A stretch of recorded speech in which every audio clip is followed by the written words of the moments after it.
Bonsoir à tous, bonsoir à toutes mes amis merengues, j'espère vous retrouver au meilleur de votre forme. Retour du championnat, retour de la Liga, Real Madrid, Leganés au Bernabéu, ce soir à 21h.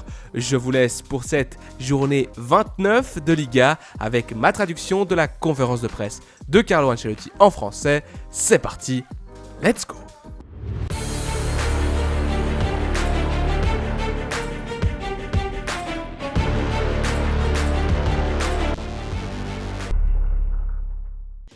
Après cette pause pour cause d'engagements internationaux, la Liga revient demain pour vous. Comment se porte votre équipe et comment abordez-vous le match de demain contre une équipe de Leganés qui a déjà montré cette saison à quel point elle peut être difficile à battre, même contre des équipes de la première moitié de tableau. L'équipe est plutôt bonne, les joueurs qui sont de retour ont eu le temps de... À part ceux qui reviennent d'Amérique du Sud, les autres ont eu tout le temps de récupérer. Je leur ai donné quelques jours de repos, ils sont bien revenus. Demain, nous entamons la dernière ligne droite de notre saison. Nous n'avons pas beaucoup de matchs à partir de demain et jusqu'à la fin. Nous devons bien faire. Nous sommes encore dans toutes les compétitions. Et chaque match augmente donc la responsabilité que nous avons dans le match parce que chaque rencontre peut être décisive pour se battre, pour essayer de gagner les titres que nous voulons gagner. Tebas a encore parlé et il vous a mentionné indirectement en disant que vous faisiez des changements, rien de nouveau, non? Oui, que vous faisiez des changements à la 85e minute. T'en penses quoi? Non, je dois vraiment te répondre. Eh bien, je connaissais déjà son obsession pour le Real Madrid, mais je ne savais pas qu'il voulait devenir entraîneur aussi. Je pense, comme je l'ai déjà dit, qu'il doit se concentrer davantage sur ses propres affaires. Parce que je pense qu'il manque de respect au Real Madrid et aussi aux entraîneurs. Après la pause, il est vrai que beaucoup de joueurs sont peut-être un peu courts, surtout les Brésiliens et Fede Valverde. Allez-vous laisser Vinicius au repos demain? Voyons ce qu'il en est. Je pense que Vini est de retour. Il s'est bien entraîné, il est en bonne condition. Il est évident que nous avons beaucoup de matchs. J'ai la possibilité, et cela n'est pas arrivé souvent cette année, de faire tourner certains joueurs, parce que je pense que presque tous sont en forme. Alors vous verrez la composition de l'équipe demain. Ronaldo Nazario a récemment déclaré qu'il avait essayé de vous faire venir au Brésil, qu'il aurait aimé que vous entraîniez l'équipe nationale brésilienne. Oui, bien... Je ne me souviens pas d'avoir parlé de cela avec R9. Nous avons parlé de beaucoup d'autres choses. Nous nous sommes parlé, oui. Nous nous sommes vus, mais pas à ce sujet. Ravi vous a interrogé sur l'équipe nationale brésilienne. Et en cette fin de saison, il vous reste encore beaucoup d'objectifs à atteindre. Mais il vous reste seulement une année de contrat avec le Real. Souhaitez-vous rester ici? Eh bien, le contrat est très clair. Alors, je n'ai rien à ajouter à cela. J'ai beaucoup d'affection pour l'équipe nationale brésilienne, les joueurs et les supporters. Mais j'ai un contrat avec le Real Madrid. Nous parlons beaucoup de choses qui n'ont pas de rapport direct avec la compétition, ce qui, j'imagine, est le plus important pour vous, n'est-ce pas? La dernière ligne droite en Liga, par exemple, 10 journées, la victoire du Barça hier, 3 points de plus. Certains disent que le championnat est déjà joué en faveur du Barça. Non, la Liga n'est pas encore jouée. Il est clair que Barcelone a l'avantage, mais nous avons le Classico à jouer. Il reste encore beaucoup de rencontres. Et nous devons faire le maximum à commencer par demain. Et comme je l'ai déjà dit, c'est un match très important parce qu'il nous reste 13 matchs à jouer. Cela pourrait être 17 à la fin de la saison. J'espère que ce sera 17 matchs. 17 matchs, car cela signifierait que nous sommes dans toutes les compétitions jusqu'à la fin. Après le match contre Villarreal, vous avez déclaré que si la période de repos de 72 heures entre les matchs n'était pas respectée, que votre équipe ne se présenterait pas. 2 semaines plus tard, est-ce que vous persistez à dire la même chose? Madrid ne se présentera pas si la Liga reprogramme un match avec moins de 72 heures? Et si cela affecte également la différence, cette différence qui n'existe pas, entre ce match de Leganés et le match de Copa face à la Real Sociedad mardi. Je pense que je dois ajuster une chose sans raison valable. Parce qu'il peut arriver que vous n'ayez pas, que personne ne puisse changer, que vous n'ayez pas le temps nécessaire pour de nombreuses raisons. Mais si l'on compare cela avec Villarreal, le calendrier aurait pu être modifié.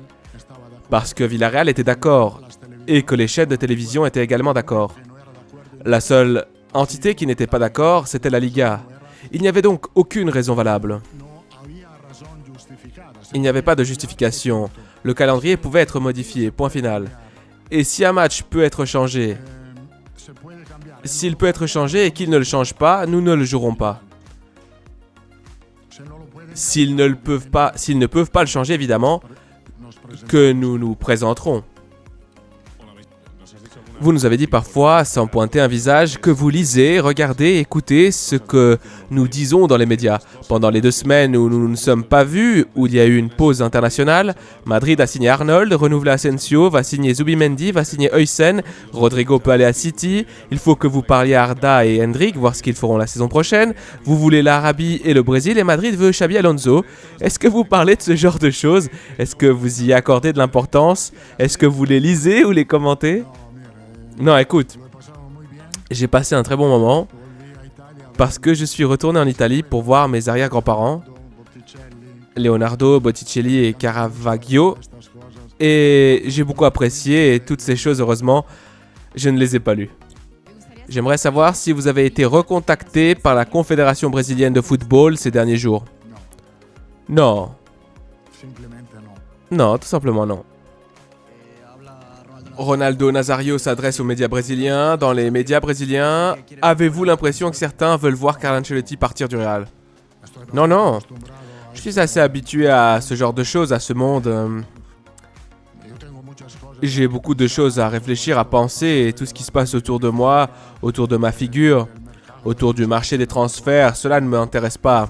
Je suis très concentré, focalisé sur cette partie de la saison qui est très importante, qui est vitale pour nous, qui sommes très proches. Alors, mon travail consiste à essayer de concentrer les joueurs autant que possible pour obtenir la meilleure performance possible.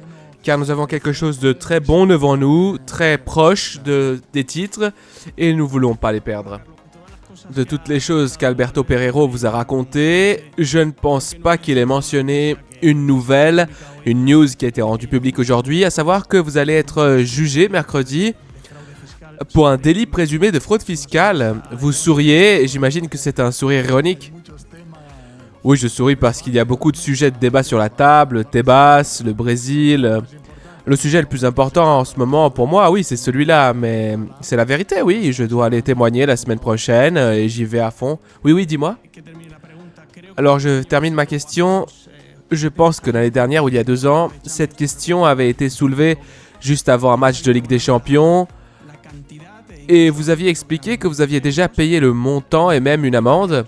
Je crois qu'il s'agissait d'1 million d'euros et que vous aviez agi en bonne foi. Aujourd'hui, le ministère public réclame une amende de plus de 3 millions d'euros et vous demande 4 ans et 9 mois de prison pour vous. Je ne sais pas si c'est aussi grave que ce que dit le ministère public. Êtes-vous inquiet? Allez-vous passer au jugement mercredi? Quelles seront les prochaines étapes? Écoute, ce n'est pas un lieu pour discuter de ça. L'affaire de la semaine prochaine est un appel, une appellation du ministère public, car il y a déjà eu un premier procès que j'ai gagné. Il y a maintenant un appel et j'ai une confiance totale dans la loi et dans la justice. Je ne suis donc pas inquiet dans ce sens. Évidemment, si on me dit que j'ai fraudé, cela me gêne, cela m'énerve, mais j'ai une confiance totale dans les lois et dans la justice et je vais témoigner avec enthousiasme. Je voulais vous interroger sur l'enquête que l'UEFA a ouverte à l'encontre des 4 de vos joueurs pour les célébrations au Metropolitano. Je ne sais pas ce que vous en attendez. Craignez-vous que l'un de vos joueurs soit sanctionné par des matchs ou pensez-vous que cela se terminera par une amende? Je pense que cela n'a pas d'importance. Nous faisons confiance à l'UEFA pour enquêter sur ce qu'elle a à faire. Et sur ce point, nous pensons que tout était correct. Les joueurs ont fêté l'événement, oui. et nous attendons que l'UEFA nous dise quelque chose, mais nous sommes convaincus que tout ira bien. Je voulais vous poser une question sur Hansi Flick. Il a dit quelques mots ces derniers jours. Il s'est aussi beaucoup plaint du calendrier, du match qu'ils ont dû jouer hier. Dani Olmo s'est blessé. Je ne sais pas si vous comprenez ces plaintes et si vous avez compris que ce match a été disputé hier. Je comprends la plainte. C'est un peu étrange de jouer un match quand on n'a pas tous les joueurs disponibles. Et je comprends parfaitement que l'on puisse se plaindre d'un manque de joueurs pour jouer une rencontre, car je suis également d'accord, avec ce qu'il a dit, à savoir que le Real Madrid n'est pas Barcelone. Je suis tout à fait d'accord. Je voulais vous poser une question sur Tchouaméni. Je ne sais pas si vous êtes d'accord pour dire qu'il est dans le meilleur moment de sa carrière et je voulais vous demander si vous le pensiez le mettre au repos. Depuis le 22 janvier, date à laquelle il a été remplaçant contre Salzbourg, il a pratiquement tout joué, chaque minute. Et l'autre jour, il a même joué les 120 minutes du match de la France contre la Croatie. Il est vrai qu'il est suspendu contre Arsenal en Ligue des Champions, mais je ne sais pas si vous avez l'intention de le laisser au repos parce qu'en ce moment, pour vous, c'est un homme clé. Oui, je pense au discours que j'ai fait pour les autres. Nous avons un groupe, un effectif assez complet. Maintenant, j'espère que nous pourrons bientôt récupérer Ceballos et Mendy. Alors, Tchouaméni, il pourra alors faire partie des rotations. Oui, il se pourrait qu'il fasse partie des rotations que je souhaite effectuer lors de ces matchs. Je voulais vous demander précisément quand vous pensez que Mendy, Ceballos et Courtois, qui est revenu avec une surcharge de son équipe nationale, quand seront ces joueurs en mesure de revenir ? Pour Courtois, c'est peu de choses. Dans quelques jours, il pourra se rétablir. Et nous essayerons de récupérer Mendy et Ceballos pour le match aller de Ligue des Champions contre Arsenal.